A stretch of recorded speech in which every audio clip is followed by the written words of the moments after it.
अच्छा देखो यहाँ पे हमारे पास ये बफर सॉल्यूशन होता क्या है। ठीक है। देखो बफर सॉल्यूशन जो होता है ना हमारे पास। देखो मैं क्या करता हूँ। मैं सॉल्ट बना रहा हूँ ना। अच्छा दो टाइप के ये बफर सॉल्यूशन होते हैं। एक होता है एसिडिक बफर सॉल्यूशन और एक होता है बेसिक बफर सॉल्यूशन। अब ये इसकी डेफिनेशन क्या होती है। When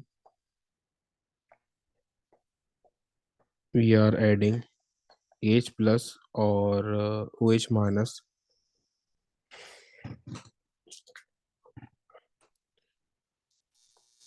when we are adding H plus or OH minus to neutralize the effect of base and acid respectively,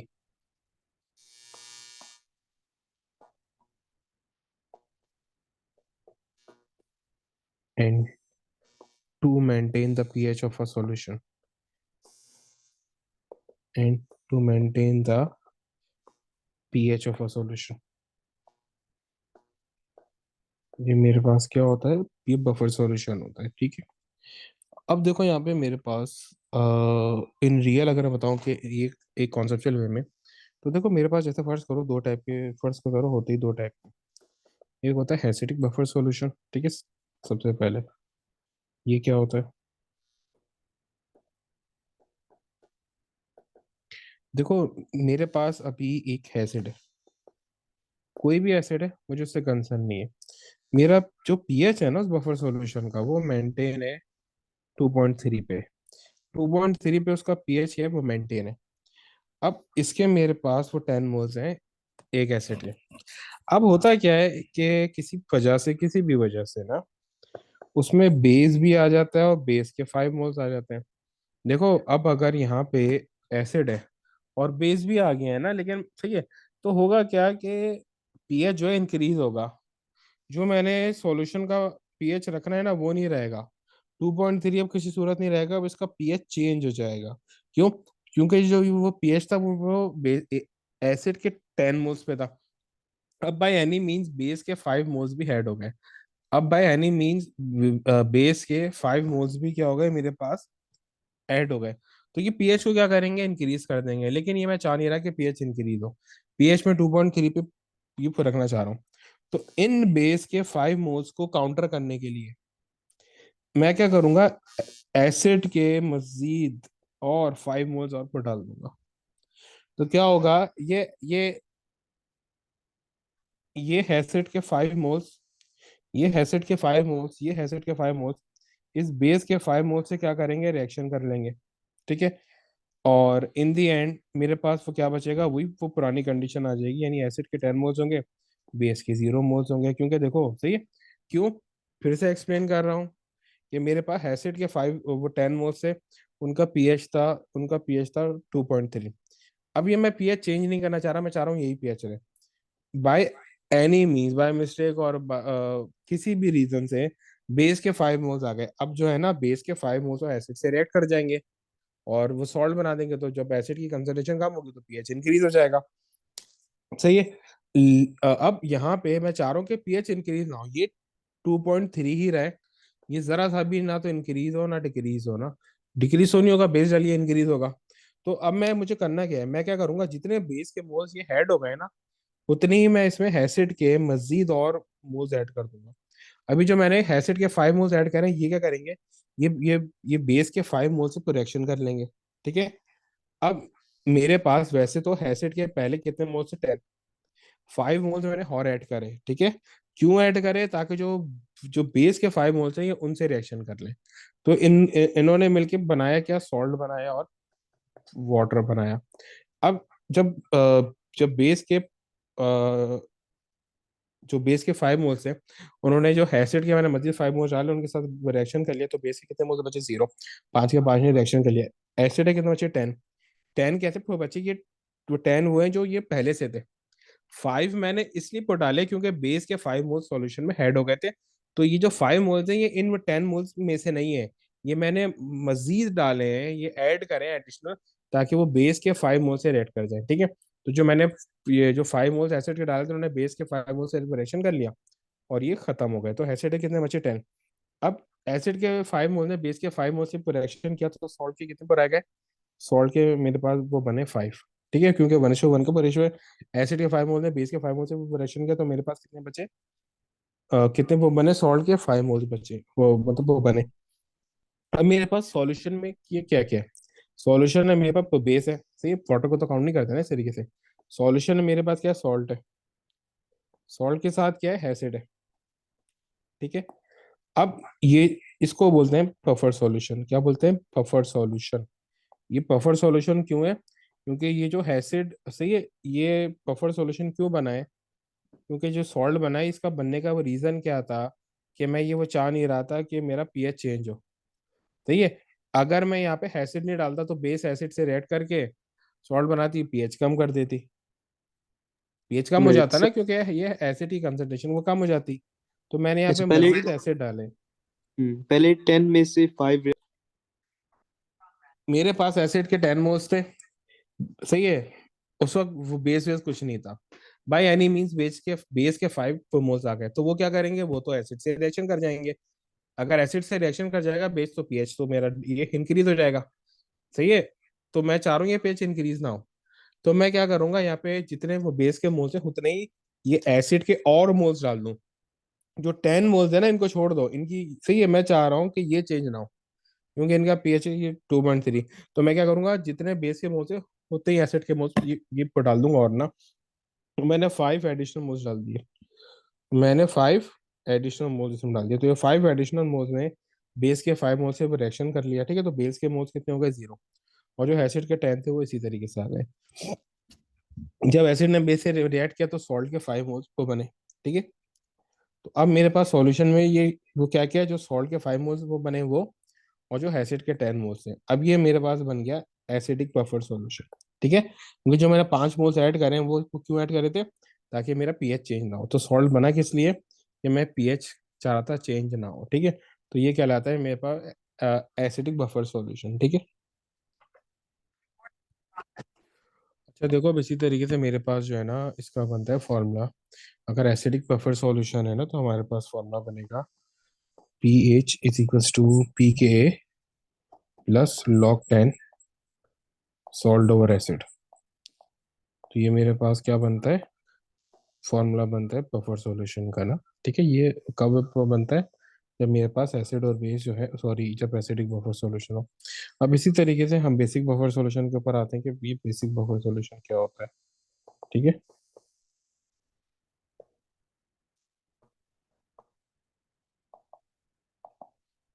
देखो अब यहाँ पे मेरे पास क्या है, एक वो बेस है ना, कोई भी मुझे कंसर्न नहीं है, उसी तरीके से लेके चलेंगे। 10 मोल्स है, इसका पीएच है लेट से 12.6। ठीक है। और मैं ये चाह रहा हूँ ये पीएच चेंज ना हो भाई, पीएच यही रहे। ठीक है। इसका बेस के 10 मोल्स है, इनका ये पीएच, लेकिन बाय एनी मीन्स इसमें कोई भी जो है ना सॉल्यूशन मेरे पास कोई भी जो है ना मेरे पास बेस ऐड हो जाती है। सॉरी, कोई भी एसिड जो है यहाँ पे ऐड हो जाता है by any means. Acid add हो गया, एसिड के वही 5 मोल्स ये ऐड हो गया। अब जाहिर सी बात है एसिड बेस से ऐड करेगा और इसको पीएच को वो कम कर देगा, टुवर्ड्स एसिडिक या टुवर्ड्स न्यूट्रल को ले जाएगा। तो मैं ये चाह नहीं रहा, चाह रहा हूँ कि भाई पीएच तो यही रहे, 12.6 ही रहे। तो मैं क्या करूंगा, इसमें मजीद बेस के 5 मोल्स डाल दूंगा ताकि ये बेस के 5 मोल्स इस एसिड के 5 मोल्स से रिएक्शन कर लें। ठीक है। ठीक है। देखो जब मेरे पास बेस के 10 मोल्स थे ना, सही है, तो एसिड के 5 मोल्स ऐड हुए ना तो पीएच वो कम होने लगा। तो मैंने क्या किया, बेस के 5 मोल्स और ऐड कर दिए ताकि ये बेस के 5 मोल्स जो है वो एसिड के 5 मोल्स से रिएक्ट कर जाए और क्या बना लें? सॉल्ट। ठीक है। तो इन्होंने रिएक्ट करके क्या बना लिया? 5 मोल्स ऑफ सॉल्ट बना लिए। और एसिड कितना रह गया? 0। और जो बेस के 10 मोल्स है वो इसी तरीके से आ गए। अब मेरे पास सॉल्यूशन में है क्या? सॉल्यूशन है मेरे पास बेस है, 10 मोल्स है, और सॉल्ट है। अब जब ये मेरे पास एंड में बेस बचता है तो उसको हम क्या बोलते हैं? Basic buffer solution. इसको हम क्या बोलते हैं? Basic buffer solution. क्या बोलते हैं इसको हम? बेसिक बफर सॉल्यूशन बोलते हैं। इसका हमारे पास फॉर्मूला क्या बनता है? वो वही बनेगा P H is equals to P K A plus log 10 salt over base. Salt over base क्यों बना है? क्योंकि मेरे पास ये बेसिक बफर सॉल्यूशन था ना, एसिडिक नहीं था, सही।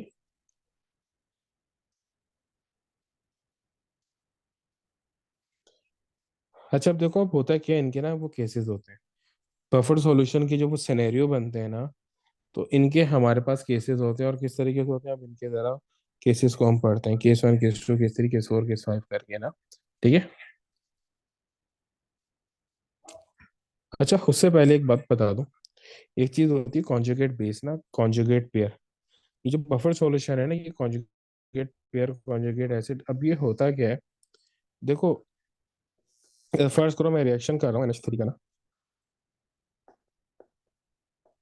NH3 का मैं HCl से रिएक्शन कर रहा हूँ अभी, ये कॉन्जुगेट पेयर हम पढ़ रहे हैं ना, क्या पढ़ रहे हैं, कॉन्जुगेट पेयर।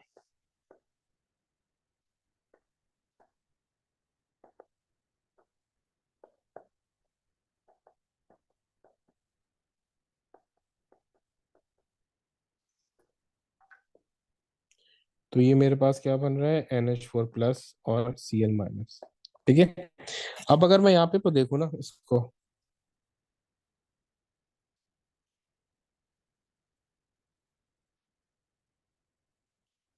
अगर मैं यहाँ पे इसको देखूँ तो देखो, ये जो NH3 है ना, ये यहाँ पे पहले क्या था, बेस था, इसने एक हाइड्रोजन गेन कर लिया, तो ये यहाँ पे आके क्या बन गया, एसिड बन गया। ये यहाँ पे आके एसिड बन गया, तो ये मेरे पास क्या बन गया, conjugate pair, acid and base pair ना। यानी NH3 और NH4 क्या है मेरे पास, पेयर। पेयर किसका है, यहाँ पे NH3, वहां जाके क्या बन गया, NH4+, तो इसको बोलते हैं पेयर। जो एक तरफ एसिड हो, दूसरी तरफ बेस बन रहा है, एक यहाँ पे पहले वो बेस हो, बाद में एसिड बन जाए, तो यहाँ पे NH3 ने इस तरीके से किया, सही है। जी सर।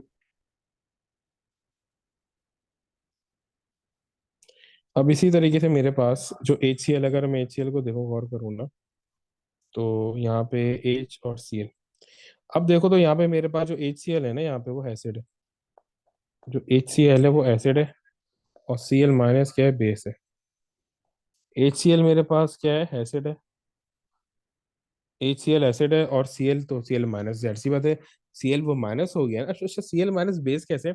देखो, Cl- आप इलेक्ट्रॉन लूज नहीं कर सकते, सॉरी, हाइड्रोजन लूज नहीं कर सकता, हाइड्रोजन है ही नहीं इसके पास, लेकिन वो गेन कर सकता है, क्योंकि गेन कर सकता है तो हमने इसको बेस कंसिडर किया है।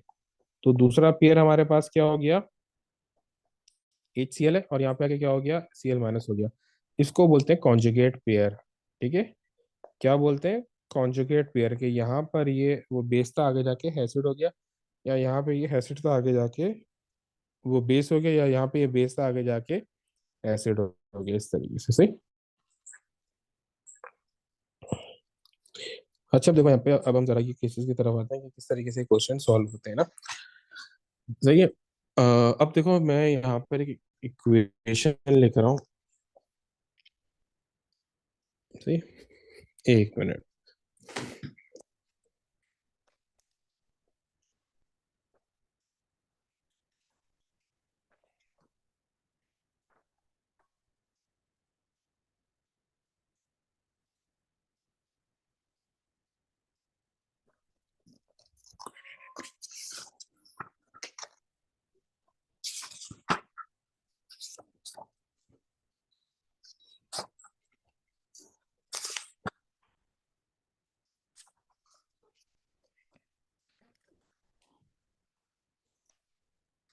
अच्छा, अब देखो, कोई यहाँ पे जैसे फर्ज करो, मेरे पास क्या है, मेरे पास यहाँ पर भाई एक केस 1 में क्या है, ये किस तरीके से होगा, केस 1, एक मिनट, केस 1 किस तरीके से होगा, कि देखो मेरे पास यहाँ पे उसने मुझे इथेन, इथानोइक एसिड है, उसकी कंसंट्रेशन दी हुई है ना, CH3C double OH, ethanoic acid है, उसकी कंसंट्रेशन दी हुई है 0.15 मोल/T³ ठीक है। उसके साथ साथ उसने सोडियम इथानोइड, यानी कि जो सॉल्ट है ना, उसकी भी कंसंट्रेशन दी हुई है, सही है, यानी कि ये क्या है, एसिड बफर सॉल्यूशन है। इसकी कितनी है, 0.2 मोल/T³ साथ साथ जो डिसोसिएशन कांस्टेंट है, क्योंकि ये वीक एसिड्स के लिए होता है ये मेजरली, तो कितना है 1 × 10⁻⁻⁴। तो ये डिसोसिएशन कांस्टेंट यानी के ए फॉर वीक एसिड इतना है। अब देखो वो बोले find out the pH of a solution, इसका ये वो पीएच निकालो। ये तो ये बहुत ही आसान है, सिर्फ मैं यहाँ पे वैल्यूज पुट करूंगा, आंसर निकालूंगा, तो कुछ है ही नहीं ना। तो पीएच इक्वल्स टू क्या होगा, P K A plus log 10 salt over acid. तो दोनों की, सॉल्ट की और एसिड की, कंसंट्रेशन पुट कर दूंगा। पी के ए जो है वो बराबर होगा, पी के ए किसके बराबर होता है, -log 10 के ए। ठीक है, तो -log 10 के ए की क्या वैल्यू है, 1 × 10⁻⁻⁴।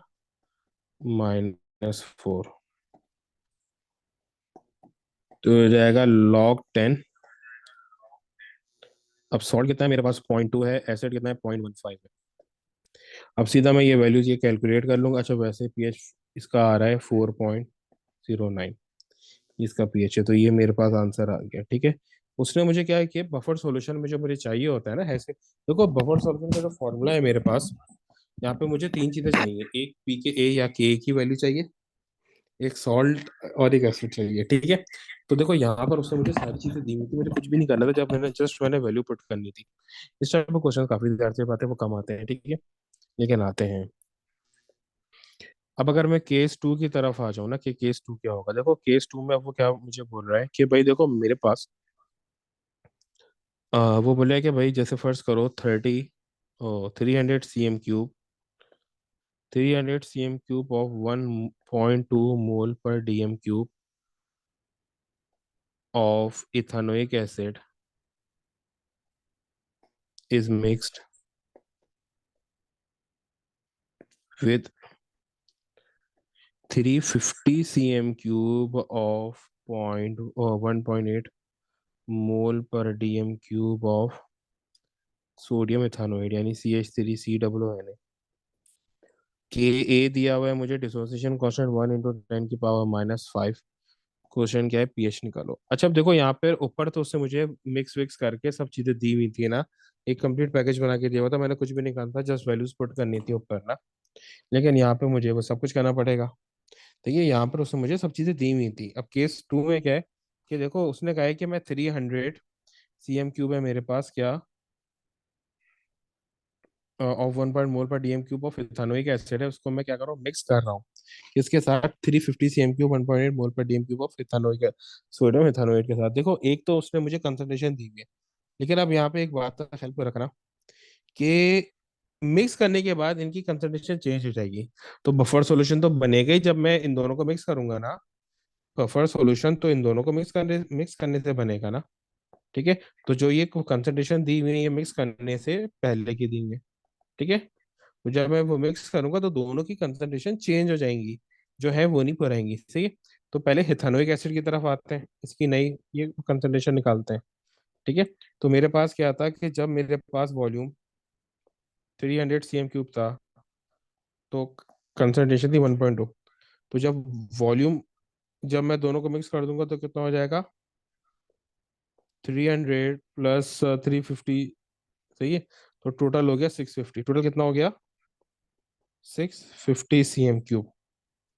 तो ये कितना हो जाएगा एक्स, यानी कितना होगा ना, जस्ट रेशियो मेथड।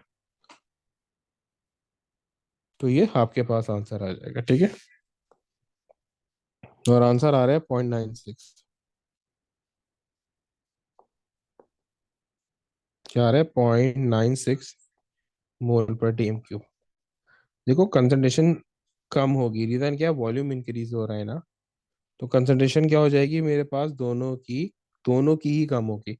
अब अगर मैं यहाँ इथेनोइक एसिड की निकालूं तो क्या हो जाएगी, CH3C इसकी क्या हो जाएगी मेरे पास यहाँ पे, जब इसका वॉल्यूम 350 था तो कंसंट्रेशन थी 1.8। ठीक है, जब वॉल्यूम 350 था तो कंसंट्रेशन थी 1.8 मोल/dm³। तो जब वॉल्यूम में दोनों को ऐड करूंगा तो 650 हो जाएगा। तो बताओ अब कंसंट्रेशन कितनी होगी, जस्ट क्रॉस मल्टीप्लाई करना है आपने ना। तो आपके पास आंसर आ जाएगा इसका 0.56। ये 0.56 मोल पर टीएम क्यूब आपके पास इसकी वैल्यू आ रही है, ठीक है। सही।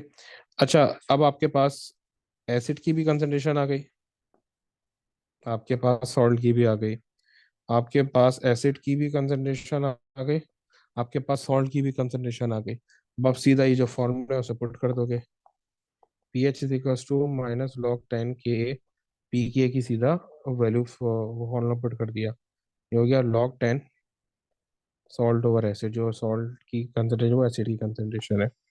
तो माइनस log 10 के दिया हुआ है मुझे 1 × 10⁵ ना, ये रहा,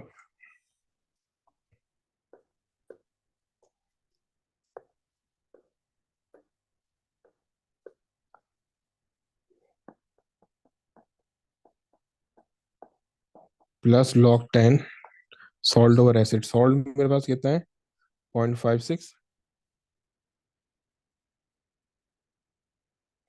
अच्छा सॉरी, मैंने ना ये अपोजिट लिख दिया, ये सॉल्ट है, ये एसिड है, ये सॉल्ट है,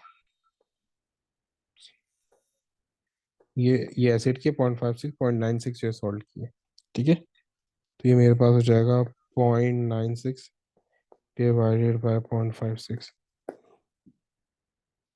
तो मेरे पास आंसर आ रहा है 5.25।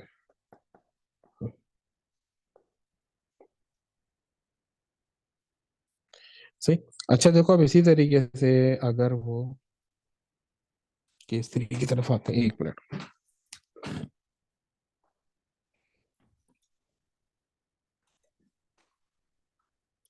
अच्छा देखो, अभी जो मैंने आपको वो क्वेश्चंस कराए, जो ये प्रैक्टिस क्वेश्चन कराए, ये ओसीटी टाइप है ना। वो बोले a buffer solution was prepared by dissolving 2.04 gram of calic acid in 250 cm cube of a solution containing 0.06 mole per DM cube of की कैलेटाइंस। ये जो होता है ना, जो नेगेटिव आयन होते हैं, देखो जो सॉल्ट में वो नेगेटिव आयन होते हैं ना, वो एसिड से आते हैं, ठीक है। तो ये जो नेगेटिव आयन है ना, इनको हम सॉल्ट ही ये कंसिडर करते हैं। सही। तो इनके जो नेगेटिव आयन है वो यहीं से आते हैं, ठीक है। लेकिन ये आप सीधे फॉर्मूले से भी वो कर सकते हो ना, तो अभी मैं आपको ये बताता हूँ किस तरीके से होगा, ठीक है।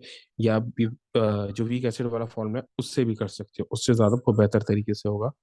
तो ये भी एक्सप्लेन कर देता हूँ, ठीक है। अब देखो मेरे पास वो बोले define the buffer solution. Buffer solution क्या होगा, क्योंकि यहाँ पे उसने ऐसे कोई सॉल्ट का जिक्र क्यों किया नहीं है ना। तो हम अगर कोई ऐसे सॉल्ट का जिक्र ना करें ना, तो हम क्या करते हैं, हम उसको सीधा जो वीक एसिड वाला फॉर्मूला है उससे कर देते हैं। अब देखो यहाँ पे हमारे पास क्या है, उसने सबसे पहले तो ये पूछा है, ठीक है, a solution that tends a solution which resists the change in pH by adding H plus और OH माइनस आइंस, ठीक है। ये 2 मार्क की थी ना। अच्छा उसके बाद बोला calculate the pH of this buffer solution. इस बफर सॉल्यूशन का पीएच जो है ना, ये कैलकुलेट करो। देखो आप दोनों तरीकों से कर सकते हो ना। आप P H is equals to P K A minus log 10 salt over acid, ठीक है। तो आप यहाँ पर ये वैल्यूज को पुट कर दो, ठीक है। एक तो ये तो बिल्कुल ही सिंपल तरीका है ना, ठीक है। आप यहाँ पे वैल्यू वो पुट करो, पी के ए की वैल्यू क्या है माइनस log 10, log 10 की वैल्यू आपके पास क्या आ रही है, कि ए की sorry 3.89 × 10⁻⁻5 plus log 10 salt over acid. Salt की क्या वैल्यू है, सॉल्ट आपको दिया हुआ है, इसकी वैल्यू दी हुई है ना 0.06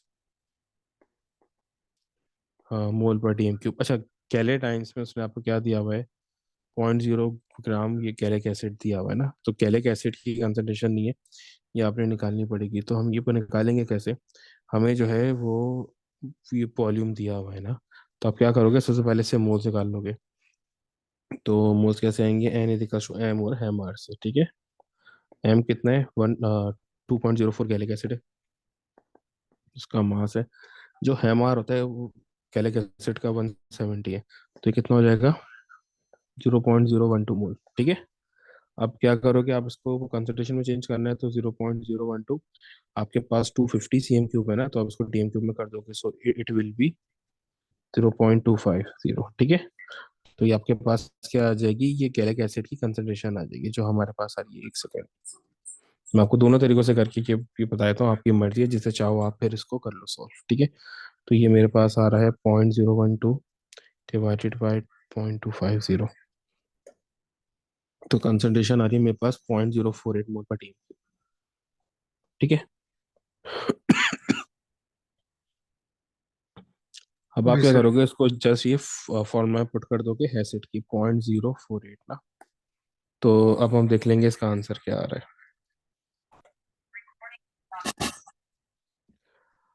अच्छा देखो, यहाँ पे हमने क्या किया है, बस ये पीएच की वैल्यू कैलकुलेट कर ली है ना, और कुछ भी नहीं किया है ना। जो हमने इसमें ये वैल्यू डाली है और ये कैलकुलेट कर ली है, ठीक है। तो आ रहा है 4.49 एग्जैक्ट ये वैल्यू आ रही है। अच्छा, उसके बाद हमने यहाँ पे इसका ये बफर सॉल्यूशन की इक्वेशन करी है, C7H6O5 है। देखो दो, ये एक कैलेटाइन है और एक कैलिक एसिड है। कैलिक एसिड में क्या करेंगे हम, ये OH माइनस डालेंगे, ठीक है। तो ये क्या करेगा, जो एच है वो गैलिक एसिड में उसको रिमूव करा के अपने साथ ऐड करा के H2O बना लेगा, और उसको ये कैलेटाइंस में चेंज कर देगा। और इसकी एसिड वाली क्या बनेगी कि हम इसमें ये एसिड ऐड करेंगे, और ये कैलेटाइंस जो है वो H प्लस के साथ रिएक्शन कर लेगा, सही। अच्छा देखो, अब ये मेरे पास क्वेश्चन है, मुझे बोल क्या रहा है, वो बोल रहा है कि भाई group 1 hydrogen carbonates MHCO3 decomposes on gentle heating to give the corresponding metal carbonate, carbon dioxide and water vapor at the Hannick equation for the decomposition of hydrogen carbonate। बोले हाइड्रोजन कार्बोनेट की हानिक equation लिख दो। Decomposition है ना, ठीक है। क्या होगी, HCO3 माइनस, क्योंकि मेटल तो नहीं लिखेंगे ना, वो बोले हैं ना हाइनिक इक्वेशन, प्लस CO3 2 माइनस होगा, ठीक है, प्लस CO2 प्लस H2O, ठीक है। और यहाँ पे क्या आ जाएगा 2, ठीक है। अच्छा देखो, फिर उसके बाद वो बोल रहा है कि भाई the buffer system in the sea water contains a mixture of HCO and H2CO। ये इक्विलिब्रियम 5 है, इस तरीके से मुझे दिया हुआ है, ठीक है। बोले डिफाइन अ बफर सिस्टम, इससे पहले भी कर चुके हैं ना, a system that tends to reduce the change in pH by adding H plus and OH minus एन, इससे पहले भी कर चुके हैं, तो आगे बढ़ते हैं। अब वो बोल रहा है कि भाई construct the two equation to show that how the equilibrium 5 act as a buffer solution. तो जिसमें ये आपका है, ये हैसिड है, इसको ले लो, और जो आपका बेस है उसको ले लो, ठीक है। तो देखो, सबसे पहले जो आपका हैसिड है वो कैसे वर्क करेगा, H2CO3, H2CO3,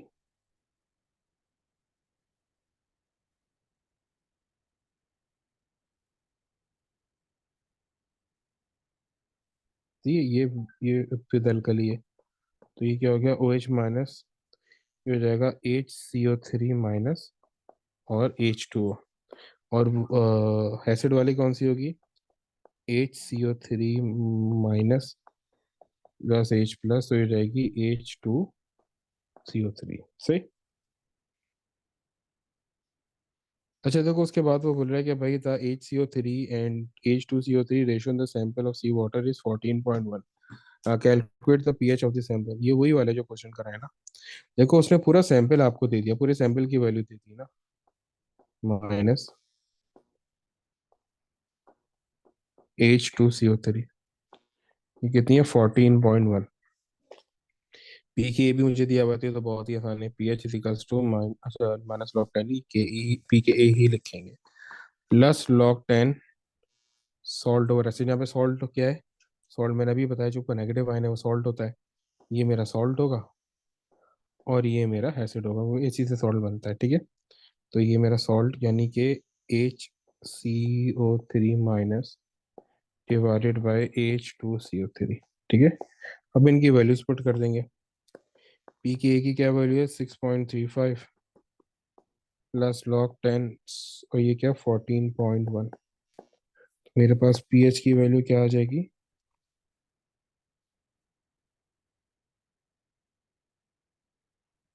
7.5। इसमें भी अगर आप चाहो तो ये वही वीक एसिड के, लेकिन 3 4 फॉर्मूलास अप्लाई करने पड़ेंगे। तो भाई मैं क्यों करूँ, सीधा इससे ही फाइंड आउट कर लो। 3 मार्क का क्वेश्चन है, इससे करना मेरे लिए काफ़ी आसान हो जाएगा। अगर मैं पूरा वो करूँगा फॉलो, 3 4 फॉर्मूला लगाऊंगा, तो मेरे लिए मुश्किल होगा। तो ये बेहतर ये है कि इसी फॉर्मूले से आप करो ना, ठीक है। इसमें गलती के चांसेस ज़्यादा नहीं है ना।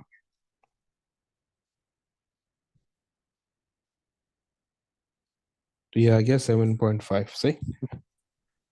जी सर। Really? अच्छा देखो, अच्छा देखो, अब हमारे पास इसी इसी टाइप का क्वेश्चन है। वो बोल रहा है कि solution Y is hydrochloric acid HCl, solution Z is aqueous four chlorobutanoic acid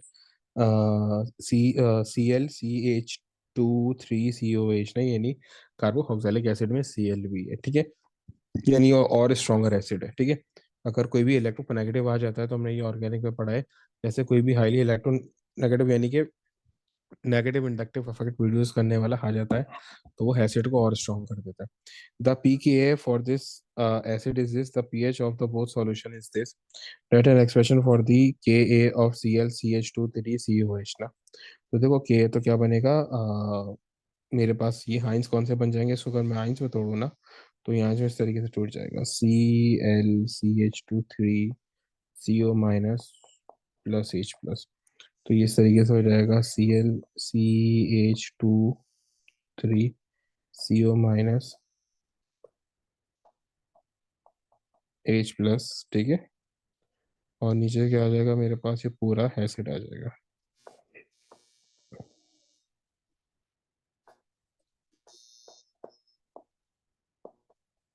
अब देखो ये यहाँ पे क्या बन रहा है, ये बोल रहा है कि भाई write a mathematical expression to describe relationship between P K and K. जब उसने पता है क्या करना होता है जब आगे उसने मुश्किल क्वेश्चन देना होता है ना, तो वो इसी तरीके से करता है, वो पीछे आपके मार्क्स जो है ना कुछ बनवा देता है। तो वो बोला calculate H plus in the solution why that, दोनों में H प्लस को बताओ क्या है। अब मुझे सबसे पहले देखना है कि भाई दोनों का मेरे पास डाटा क्या है। अगर मैंने दोनों का H प्लस निकालना है, तो मैंने क्या देखना है कि भाई दोनों का पोटैटा मेरे पास क्या है, ठीक है। तो ये हम किस तरीके से करेंगे, जैसे देखो मेरे पास यहाँ पे HCl है ना, देखो HCl के उसने मुझे क्या दिया हुआ है।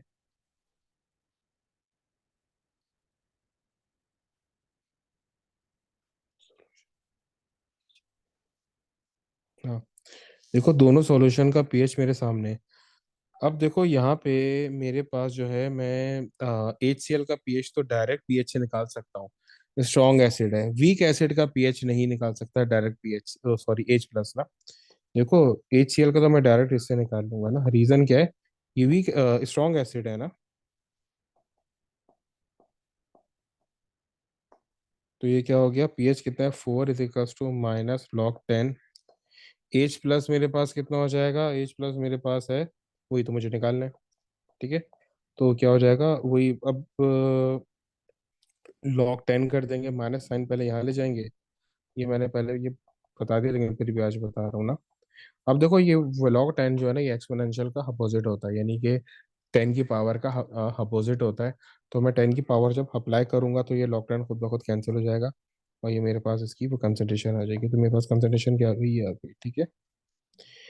अब देखो वो क्या बोल रहा है कि भाई अब मेरे पास HCl का तो आ गया, लेकिन मैं डायरेक्टली इस तरीके से जो मैंने यहाँ पे जो ये था, ये 2,4 क्लोरोब्यूटानोइक एसिड है, इसका मैं फाइंड आउट नहीं कर सकता। रीजन क्या है कि ये वीक एसिड है, यहाँ पे पीएच इस तरीके से स्ट्रॉन्ग एसिड का H प्लस फाइंड आउट होता है। तो अब मुझे इसके लिए क्या करना पड़ेगा ना, क्वेश्चन है कि भाई अब मैं इसके लिए क्या करूँ, ये वो कैसे सॉल्व करूँ ना, ठीक है।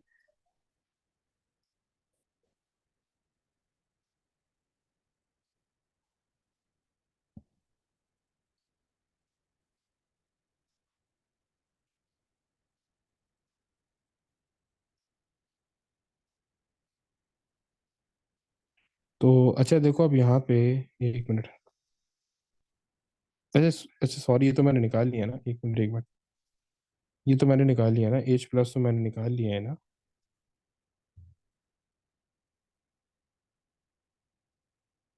1 मिनट, अच्छा इन दोनों का पीएच सेम है ना, सॉरी सॉरी मुझसे गलती हो गई है, मुझसे गलती हो गई, दोनों का पीएच तो सेम है ना। तो फिर स्ट्रॉन्ग और वीक का तो कोई सवाल ही नहीं है, पीएच चेंज होता तो फिर मैं नहीं करता ना।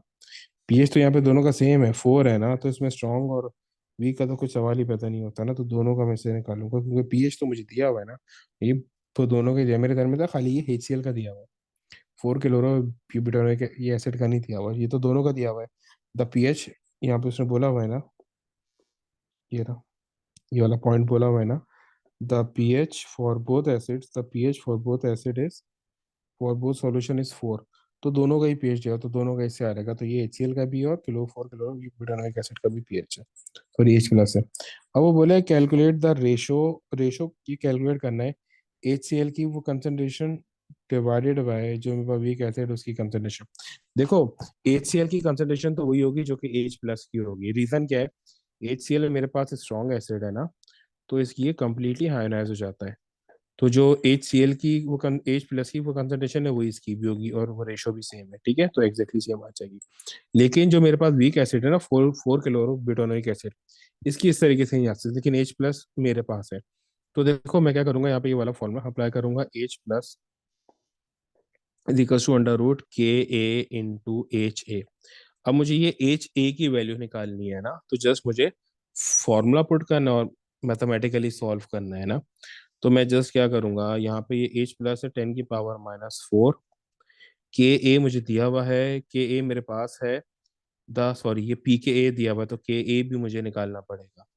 तो के ए किस तरीके से आएगा वो आपको ये बता देता हूँ, ठीक है, एक मिनट। के ए कैसे आएगा मेरे पास, PKA = -log 10 KA। तो के ए की वैल्यू हो जाएगी 10⁻⁻PKA, ठीक है। तो यहाँ पे ये के ए मेरे पास बन जाएगा, और पी के ए की वैल्यू है मेरे पास कितनी, 4.25, ठीक है। तो 10⁻⁻4.25 या 52, सॉरी 52, ठीक है, × HA। अब मैं ये HA की वैल्यू निकाल लूंगा, ये मैथमेटिकली सॉल्व करके ना, ठीक है। तो मेरे पास यहाँ पे HA की वैल्यू आ जाएगी, कितनी आ रही है यहाँ पे, HA की वैल्यू मेरे पास आ रही है 3.3 × 10⁻⁻4।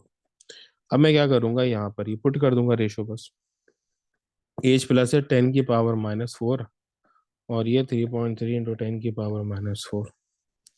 तो ये मेरे पास आंसर आ जाएगा, इसका रेशो आ रहा है 0.302। ये मेरे पास आंसर है, ठीक है। अच्छा देखो फिर उसके बाद वो क्या बोल रहा है, उसके बाद बोल रहा है कि भाई buffer solution of pH 5 is produced by adding the sodium propanoate to 5 gram of propanoic acid in 10 cm³ of distilled water, ठीक है।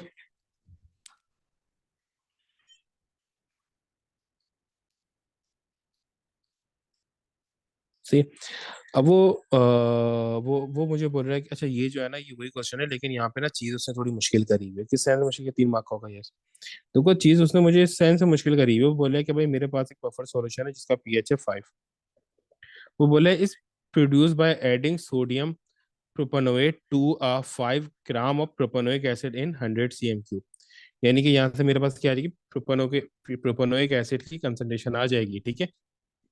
उसके बाद बोल रहा है calculate the mass of sodium propanoate that must be used to produce buffer solution, और के की वैल्यू दी हुई है, और ये हमारे दोनों का दिया हुआ है। तो मैं यहाँ पे क्या करूंगा, सबसे पहले तो प्रोपेनोइक एसिड की कंसंट्रेशन निकालूंगा, यानी एसिड की। प्रोपेनोइक एसिड होगा C2H5COOH, ठीक है। इसकी वो कंसंट्रेशन कैसे आएगी, सबसे पहले मैं इसको जो मेरे पास मोल्स है इसको मैं, सॉरी जो मास है मोल्स में कन्वर्ट कर लूंगा, कैसे, 5/74, प्रोपेनोइक एसिड का 74 है, मेरे पास वो मोल्स आ गए। फिर इसको मैं डिवाइड कर दूंगा वॉल्यूम से, वॉल्यूम 100 cm³ है, इसको मैं 1000 से डिवाइड करूंगा, तो 0.1 dm³ हो जाएगा, ठीक है। तो मेरे पास इसकी वो कंसंट्रेशन आ रही है,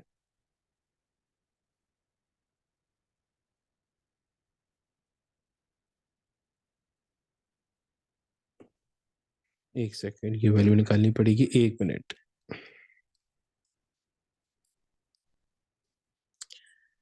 तो इसकी मेरे पास वैल्यू आ रही है, एक सेकेंड एक सेकेंड,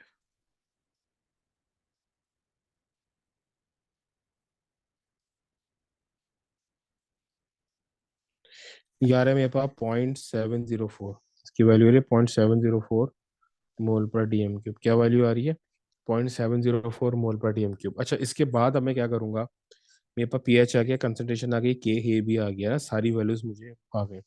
तो फॉर्मूला लगा दूंगा, पीएच इजिकल्स टू -log 10 के, पी के की वैल्यू होती है plus log 10 salt over acid. Salt मेरे पास क्या है, सॉल्ट मेरे पास मुझे निकालना है, उसका मास निकालना है ना, तो सॉल्ट ओवर एसिड, एसिड की ये रही 0.704, ठीक है। तो पीएच कितना है मेरे पास, 5 है, और -log 10 के कितना है, 1.35 इंटू 10⁻⁻5। अब खाली वैल्यूज पुट कर रहा हूँ, सॉल्व नहीं करवा रहे हैं हमें, ठीक है। Salt over 0.704। अब यहाँ से आप क्या करोगे, इस सॉल्ट की कंसंट्रेशन निकाल लोगे।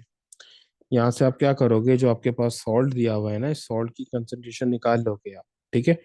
अब सॉल्ट की कंसंट्रेशन जो भी आ रही है, मुझे अभी उससे कंसर्न नहीं है। अब सिंपल क्या करोगे, सॉल्ट की कंसंट्रेशन निकाल लोगे। कंसंट्रेशन आ गई, तो कंसंट्रेशन का फॉर्मूला क्या होता है, N/V। तो आप सिंपल क्या करोगे, इससे इसका मास निकालोगे। मास निकालने का बोला है ना, तो मास किस तरीके से आएगा आपके पास, C = M/mr divide by V. तो यहाँ से आपके पास क्या आ जाएगा, पर मास आ जाएगा, ठीक है। तो यह फाइंड आउट कर लोगे। ओके। अच्छा देखो, वो बोला है कि some dilute sulphuric acid is mixed with a sample of a buffer solution describe in B, the final pH of a solution is close to 1। Explain this observation.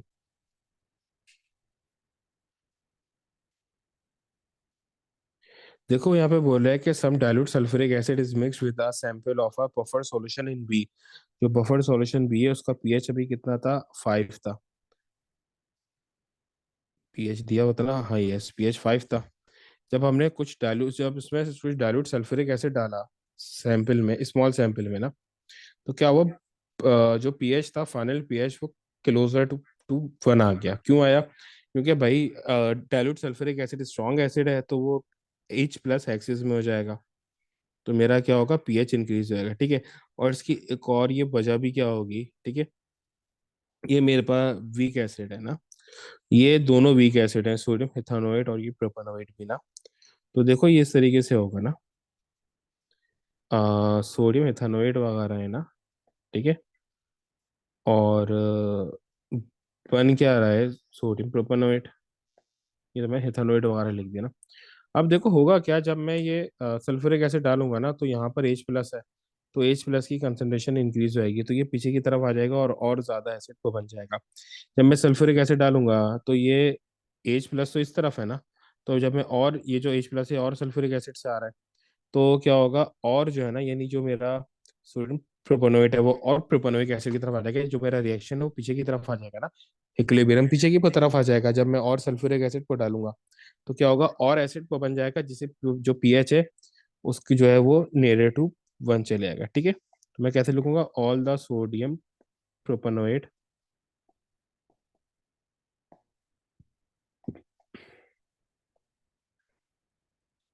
Converted back to propanoic acid,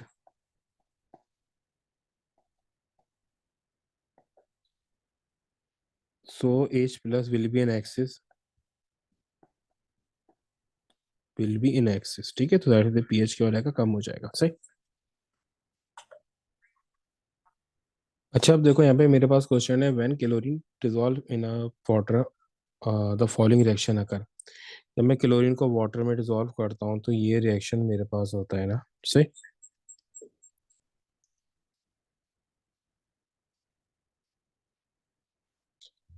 reaction क्या है, Cl2 dissolve in water to form HCl+HCl।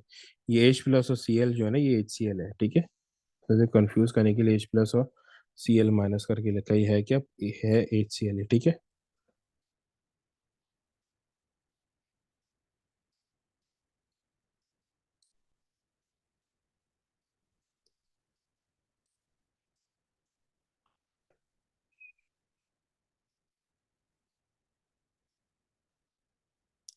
अब देखो वो यहाँ पे बोल क्या रहा है, 3 मार्क का है, वो बोल क्या रहा है, वो बोल रहा है कि भाई ये क्वेश्चन मुश्किल है।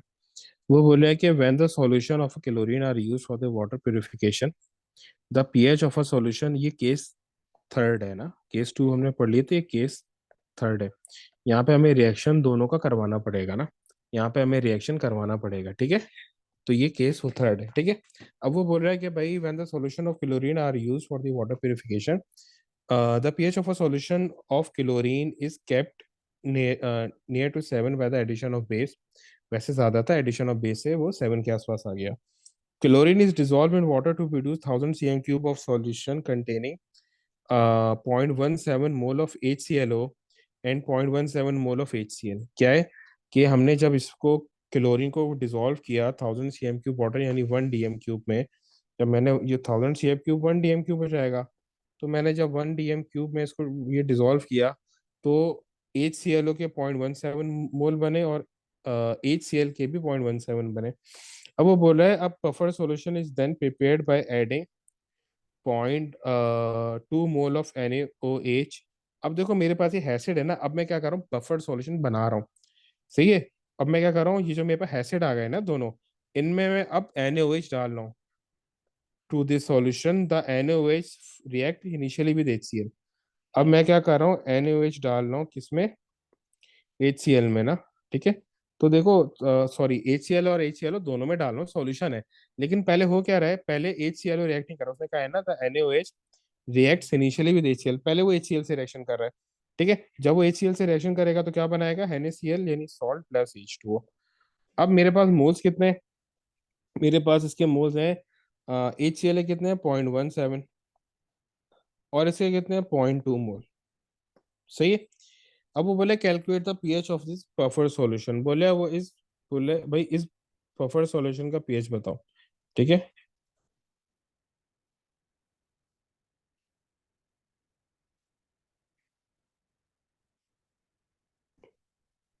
अब देखो मेरे पास यहाँ पे बहुत ही सिंपल क्वेश्चन है ना, 0.2 मोल से पॉइंट, सही है। अब वो बफर सॉल्यूशन पता है होगा क्या, देखो NaOH HCl से वो रिएक्शन करेगा, फिर HCl से रिएक्शन कर, देखो एक मुझे बहुत ही क्लियर बात को नजर आ रही है कि ये मेरे पास एक्सिस में है, रीजन क्या है, इसके मोल ज्यादा हैं।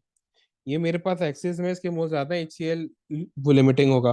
तो है क्या, अभी इनिशियली NaOH के 0.02 इस HCl के 0.170 से रेड कर जाएंगे और कितने मोल वो बचेंगे NaOH के, 0.03 मोल्स NaOH के क्या वो बच गए। ठीक है। अब यहाँ पर ये मेरे पास अब ये चक्कर क्या है, ठीक है।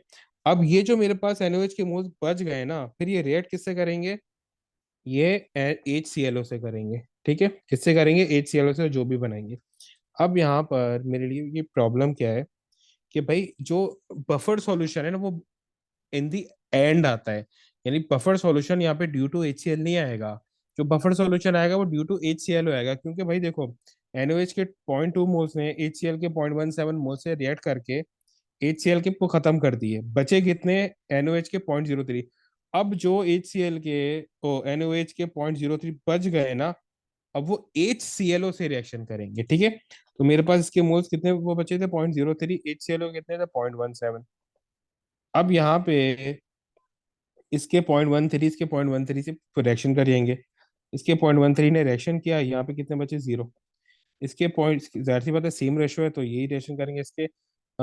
जब देखो सेम रेशो है ना, अगर NaOH के 0.03 करेंगे तो HClO के 0.03 करेंगे, तो इसके कितने तो बच गया 0.14।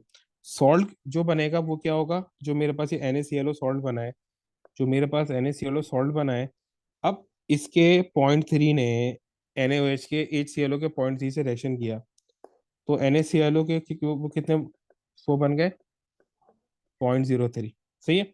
अब ये मेरे पास क्या आ गया, इन दोनों का वो आ गया, क्या बोलते हैं, मोल आ गए। कंसंट्रेशन भी यही होगी, 1 मोल पर DM क्यूब है ना, यहाँ पर मुझे दिया हुआ है ना 1 मोल पर 1 DM क्यूब है। तो क्या करेंगे, जो मेरे पास एसिड है HCl, उसकी ये कंसंट्रेशन क्या है 0.14 मोल पर DM क्यूब, और इसकी क्या है, इसकी भी यही है NCl होगी 0.03 मोल पर DM क्यूब।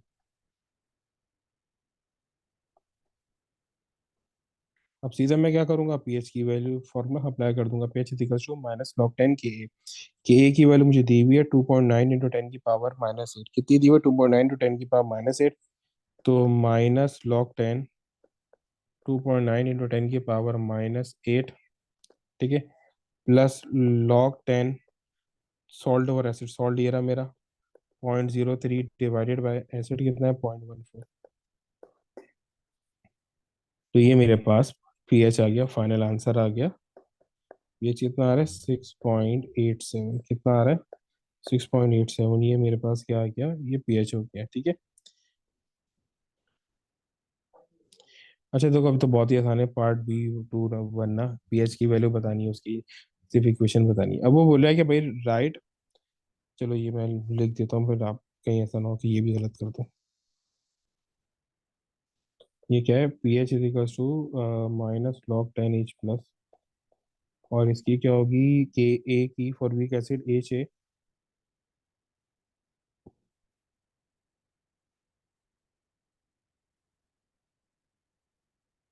ये ए की ये होगी H+A- ओवर एच ए, ठीक है। अच्छा फिर उसके बाद वो बोल रहा है कि भाई write the equation to show how a buffer solution consisting of a mixture H A and N A controls the pH when an acid or alkali is added.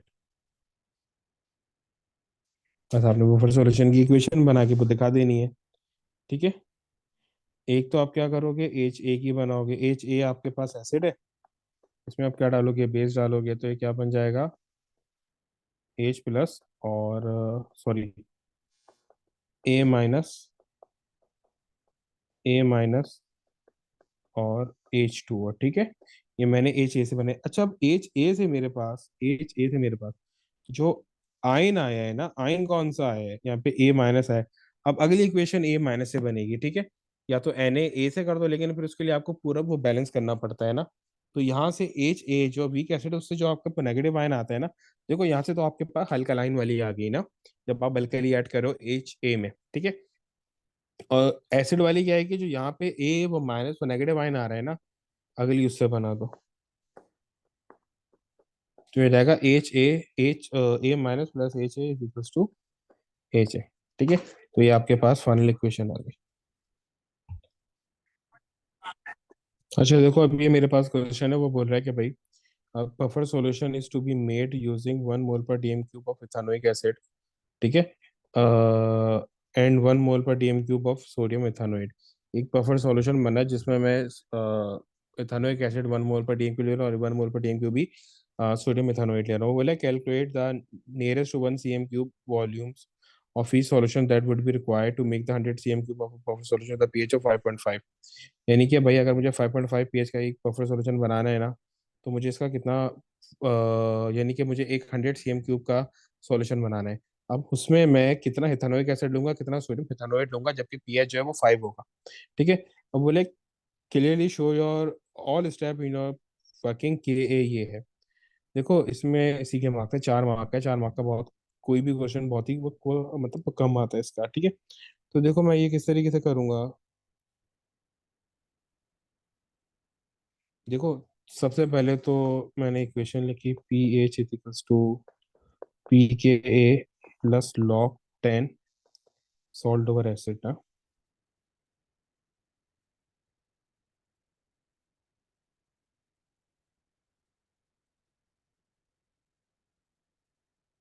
एक मिनट।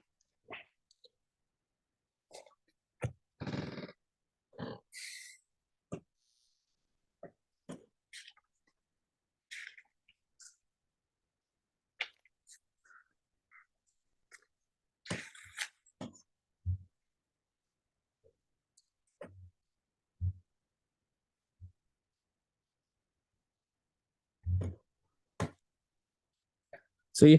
अब यहाँ पे देखो मेरे पास, एक सेकंड एक सेकंड, यस, ठीक है। अब मेरे पास यहाँ पे क्या है, सॉल्ट ओवर एसिड ना, ठीक है। अब मुझे यहाँ पे दिया हुआ क्या क्या है, मुझे उसने यहाँ पे दिया हुआ है पीएच, दिया हुआ है पीएच कितना है, 5.50। पीके दिया हुआ है, पीके की वैल्यू है -log 10। ये सीधा यहाँ पे वैल्यू पहले ये कैलकुलेट कर लेते हैं, -log 10। के ए कितना है, के ए 1.79 इंटू 10⁻⁵। तो ये मेरे पास पी के ए की वैल्यू आ रही है 4.75, ठीक है। तो यहाँ पे सीधा 4.75 लिखते हैं, तो ये किच पे जानी है, ठीक है। 4.75 हो गई, प्लस log 10 सॉल्ट एसिड, ठीक है। अब मैं यहाँ पे इन दोनों की वैल्यूज निकाल लूँ, ठीक है। अब देखो मेरे पास यहाँ पे है क्या, ठीक है।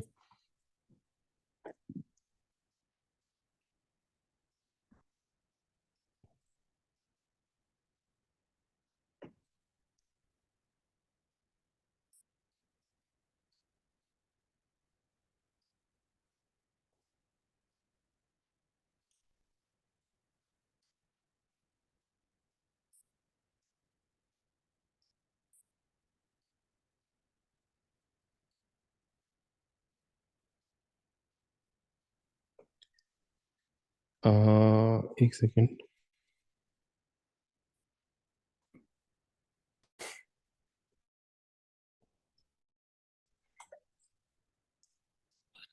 अच्छा अब देखो यहाँ पे, देखो अब यहाँ पे क्या होगा मेरे पास। तुम सबसे पहले तो मैं इसको यहाँ पे लिया होगा ना, तो ये रहेगा 5.5 minus 4.75 equals to log 10 salt over acid. ठीक है। अब मैं इसका जो मेरे पास की ये वैल्यू आएगी ना 5.5 की ना, 5.50 माइनस 4.75 क्या आ रही है, 4.75, तो ये होगी 0.78, सॉरी 0.75। तो मुझे ये लॉग 10 हटाना है, तो मैं यहाँ पे एक्सपोनेंशियल लिख दूंगा, 0.75 हो गई। और ये क्या हो गई, सॉल्ट ओवर एसिड हो गया। ठीक है। अब यहाँ पे इस 10 के पावर 0.75 की क्या वैल्यू आ रही है, ये मैं देख लूंगा। ये आ रही है 0.75 की वैल्यू आ रही है 5.24, सॉरी 7.5 ना, तो ये 5.62। वैल्यू क्या आ रही है, 5.62 is equal to salt over acid. अब देखो यहाँ पर है क्या, दोनों का जो मैंने वॉल्यूम वो निकाला है ना, वो 1 मोल पर डीएम क्यूब है। 1 मोल पर डीएम क्यूब है, स्टैंडर्ड है, तो दोनों का ये वॉल्यूम भी सेम होगा। Concentration 1 mole per DM cube है स्टैंडर्ड में ना, तो दोनों का ये वॉल्यूम क्या होगा, दोनों का ये वॉल्यूम भी एग्जैक्टली सेम होगा। तो अगर मैं इनको मोल से करूँ ना, तो जैसे अगर मैं मोल्स को निकालना चाहूँ ना, तो एन ओवर वी होगा। तो दोनों का क्या होगा, N over V, N over V, तो दोनों के ये क्या हो जाएगा, यानी वॉल्यूम सेम हो जाएगा 24 डीएम क्यूब ना, 1 मोल पर डीएम क्यूब लिया ना, तो वॉल्यूम से वॉल्यूम कैंसिल हो जाएगा, दोनों के मोल्स तो बच जाएंगे यहाँ पे खाली। ठीक है, यहाँ पे खाली दोनों के मोल्स बचाएंगे सॉल्ट और एसिड। अच्छा अब देखो, यहाँ पे मेरे पास 5.62 है, तो नीचे क्या होगा, V1 होगा। ठीक है। तो सॉल्ट की अगर मेरे पास वैल्यू सॉल्ट, अगर सॉल्ट की वैल्यू 5.62 है वो मोल्स की, तो एसिड कितनी होगी, 1। तो अगर मैं इनको कंबाइन करूं तो मेरे पास क्या बन जाएगा, टोटल मोल्स कितने आ जाएंगे, 6.62 मोल्स आ गए। ये टोटल मोल्स आ गए, इनसे ये वॉल्यूम निकालना है। टोटल वॉल्यूम मेरे पास, मुझे ये बताना है कि 100 सीएम क्यूब में से इथानोइक एसिड कितना होगा, सोडियम इथानोइड कितना होगा। ठीक है। तो मैं क्या करूंगा, इनके मोलर रेशो से मल्टीप्लाई कर दूंगा। जैसे जैसे फर्स्ट करो इसका सोडियम इथानोइड, यानी कि सोडियम इथानोइड जो सॉल्ट है, उसका मोलर रेशो कितना है, 5.62 डिवाइडेड बाय 6.62, यानी कि मोलर रेशो इसी तरीके से आता है ना, कि स्पेसिफिक सॉल्ट के मोल्स ओवर एसिड के मोल्स, सॉरी टोटल मोल्स। ठीक है। अगर मुझे किसी का मोलर रेशो निकालना है, तो उस कंपोनेंट के मोल डिवाइड बाय टोटल मोल्स। अगर मैं इसको टोटल वॉल्यूम से मल्टीप्लाई कर दूं ना, तो मेरे पास टोटल नंबर ऑफ, यानी कि वो आ जाएगा कि कितना वॉल्यूम यहाँ पे यूज हो रहा है सॉल्ट का। ठीक है। अगर मैं मोलर रेशो से, सॉल्ट के मोलर रेशो से टोटल वॉल्यूम को मल्टीप्लाई कर दूं, तो क्या हो जाएगा, सॉल्ट का ये वॉल्यूम आ जाएगा। सॉल्ट का वॉल्यूम मेरे पास आ रहा है 85 cm क्यूब। कितना आ रहा है, 85 cm क्यूब मेरे पास वॉल्यूम आ रहा है। और एसिड का कैसे आएगा, 100 - 85। ठीक है। तो ये हो गया 15 cm क्यूब। ठीक है। अच्छा ये वो फिर से एक्सप्लेन कर दो हमने किया क्या है। देखो सबसे पहले तो हमने फॉर्मूला पुट किया है, स्टेप 1। स्टेप 2 में क्या किया है, मैंने सारी वैल्यूज पुट कर दी जो मुझे पीएच और पीके मैंने को निकाला था। स्टेप 5 में मैंने, स्टेप 3 में क्या किया है, मैंने इनको सब्ट्रैक्ट करके एक्सपोनेंशियल वो पुट कर दिया। स्टेप 5 में क्या किया है, ये जो 10 की पावर 0.75 थी, इसका मैंने आंसर निकाल लिया। तो मेरे पास क्या आ गया, 5.62 आ गया इंटू 10, 5.62, और नीचे कुछ भी नहीं है तो 1 होगा। अच्छा अब जो मेरे पास सॉल्ट की कंसंट्रेशन थी वो मोल्स में चेंज हो गई, क्यों, क्योंकि मैंने क्या बोला है कि solution is to be made by using 1 mole per DM cube of ethanoic acid. यानी कि मैंने क्या लिया, स्टैंडर्ड लिया है वो कंसंट्रेशन। तो ये वॉल्यूम भी क्या होगा, स्टैंडर्ड होगा। स्टैंडर्ड वॉल्यूम क्या होता है, N over V, sorry standard volume क्या होता है, 24 डीएम क्यूब। स्टैंडर्ड वॉल्यूम कितना होता है मेरे पास, 24 DM³ होता है ना। अगर इस दोनों की कंसंट्रेशन को मोल्स में वो कन्वर्ट चाहूँ, वो कन्वर्ट करना चाहूँ तो कैसे करूंगा, NO3 सॉल्ट के मोल्स ओवर वॉल्यूम और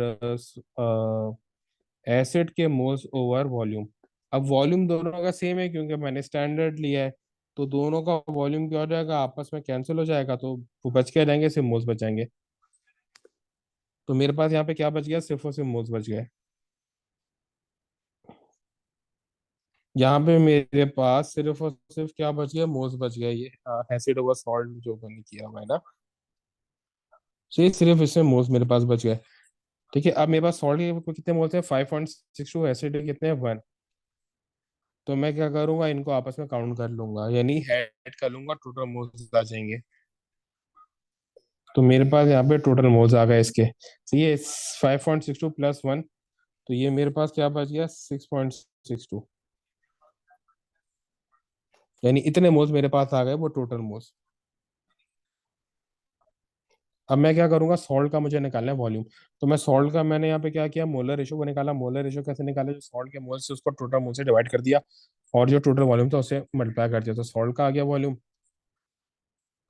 और एसिड का कैसा आएगा, जो टोटल वॉल्यूम है उससे सॉल्ट के वॉल्यूम को मैं वो माइनस कर दूंगा। ठीक है।